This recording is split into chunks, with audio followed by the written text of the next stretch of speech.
एक बूढ़े भिखारी के अनोखी कहानी। हर दिन एक भिखारी दरवाजे के पास आकर भीख मांगता था और घर का मालिक हमेशा घर के बाहर आते ही उसे देखकर फिर जाया करता। कई बार उसके लिए गालियां भी बकता। वो कहता, तू जिंदा ही क्यों है? पूरी जिंदगी ऐसे ही भीख मांगेगा क्या? धरती का बोझ क्यों बना बैठा है? और कभी कभी उस भिखारी को गुस्से में वो धक्का भी मार दिया करता। इतना कुछ हो जाने के बावजूद भिखारी के मुंह से सिर्फ यही निकलता था कि भगवान तुम्हारे पापों को माफ करें। एक बार सेठ को धंधे में बड़ा नुकसान होने की खबर मिली। सेठ बहुत परेशान था कि तभी उसके दरवाजे पर वही भिखारी आया। गुस्से में अपना आपा खोते हुए सेठ ने उस भिखारी को पत्थर दे मारा। पत्थर लगने के कारण भिखारी का सर फूट गया और उसके सर से खून बहने लगा। फिर भी दर्द से कराते हुए भिखारी ने इतना ही कहा, भगवान तुम्हारे पापों को माफ करे। भिखारी वहाँ से चला गया। सेठ सूझ में पड़ गया। भिखारी को पत्थर मारा, फिर भी उसने सिर्फ प्रार्थना की। सेठ का गुस्सा शांत हुआ। सेठ का मन शांत हुआ। भिखारी का रहस्य जानने के लिए सेठ ने भिखारी का पीछा करना शुरू कर दिया। भिखारी जहाँ जहाँ जाता सेठ उसके पीछे पीछे जाता। सेठ ने देखा कि कोई उसको खाना देता, कोई उसको मारता, कोई अपमानित करता तो कोई गाली देता।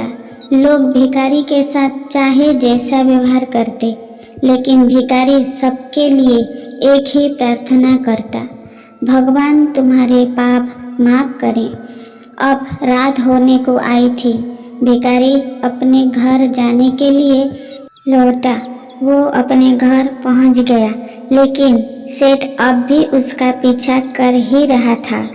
एक पुरानी टूटी हुई खटिया पर एक बूढ़ी औरत लेटी हुई थी। काफी कमजोर और बीमार लग रही थी। वह भिखारी की पत्नी थी। अपने पति को वापस आता देख वह खाट से उठ खड़ी हुई। पत्नी ने अपने पति के भीख वाले कटोरे में देखा। उसमें सिर्फ आधी बासी रोटी थी। उसे देखकर वह बोली, आज बस इतना ही मिला? और हाँ, आपके सिर से खून निकल रहा है, ये चोट कैसे लगी? बूढ़ा भिखारी बोला, आज बस इतना ही मिला, किसी ने कुछ दिया ही नहीं। सबने गालियाँ दी और एक ने पत्थर भी फेंका, इसीलिए मेरा सर फट गया। एक गहरी ठंडी सांस लेकर बूढ़ा भिखारी फिर से बोला, यह मेरे ही पापों का फल है। तुम्हें याद है कुछ सालों पहले हम कितने अमीर थे?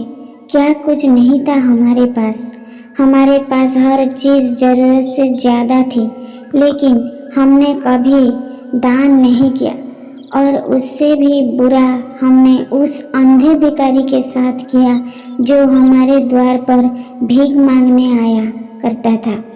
बूढ़ी पत्नी की आंखों से आंसू आ गए। वह बोली, हाँ, हम उस बेचारे अंधे के साथ बहुत बुरा करते थे, उसका अपमान करते थे, उसे खाने के लिए रोटी की जगह कागज दिया करते थे, उसका मजाक उड़ाया करते और कभी कभी मारा भी करते। मैंने कभी उसको रास्ता नहीं दिखाया। एक बार मैंने उसके मुंह पर मिट्टी भी फेंकी थी और वह हमेशा दुखी होकर यही कहता कि सजा देगा, भगवान तुम्हारे पापों की सजा जरूर देगा। उसका श्राप सच हुआ और हम इस दुख भरी जिंदगी में आ गए। भिखारी बोला, हाँ, उसका श्राप सच हुआ, इसीलिए मैं किसी को बद्दुआ नहीं देता, चाहे कोई मेरे साथ कैसा भी बर्ताव करे। मैं हमेशा उसके लिए प्रार्थना करता हूँ।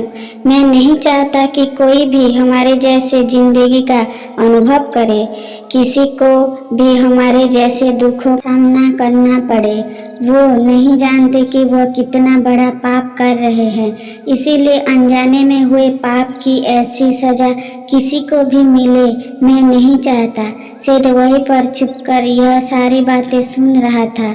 अब उसे सब कुछ समझ में आ गया था। भिखारी और उनकी पत्नी ने वह आधी रोटी मिल बांट कर खाई और भगवान को धन्यवाद बोलकर सो गए। अगले दिन बूढ़ा भिखारी फिर से भीख मांगने गया। सेठ के घर के पास जाते ही सेठ ने पहले से गरम रोटी उसके लिए निकाल कर रखी थी। उसे देते हुए सेठ विनम्रता से बोला, माफ कर दीजिए बाबा, मुझसे बहुत बड़ी गलती हो गई। बूढ़ा भिखारी बोला, भगवान तेरा भला करे। इतना कहकर वह आगे निकल गया। इस कहानी से जो सीख लेने लायक है वह बड़ी ही सिंपल है। आदमी चाहे किसी के बारे में बुरा कहे या भला करें, लेकिन भगवान सिर्फ कर्म के हिसाब से उसके फल देते हैं। इसीलिए जब किसी के लिए कुछ भी करो तो अच्छा ही करो। दोस्तों, ये कहानी कैसी लगी कमेंट करें और मेरे चैनल को सब्सक्राइब करें।